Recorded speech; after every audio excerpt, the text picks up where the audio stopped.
James is walking on a downtown street one day, and he happens to see his old high school friend, Harry, a little ways up ahead. "Harry, Harry, how are you?" he greets his old buddy after getting his attention. "Not so good," says Harry. "Why? What happened?" James queries.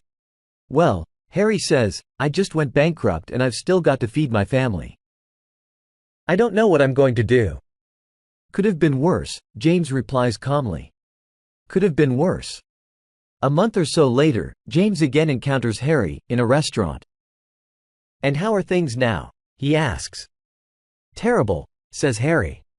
"Our house burned down last night." "Could have been worse," says James, again with total aplomb, and goes about his business. A month later, James runs into Harry a third time. "Well, how goes it?" he inquires. "Oh," says Harry. "things just get worse and worse. It's one tragedy after another. Now my wife has left me." Harry nods his head and gives his usual optimistic-seeming little smile, accompanied by his usual words, "Could have been worse." This time, Harry grabs James by the shoulders. "Wait a minute," he says. "I'm not gonna let you off so easy this time.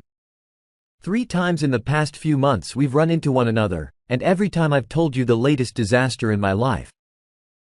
Every time you say the same thing, could have been worse.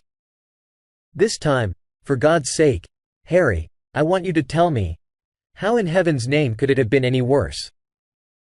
James looks at Harry with the same little wisp of a smile. "Could have been worse," he says. "Could have happened to me."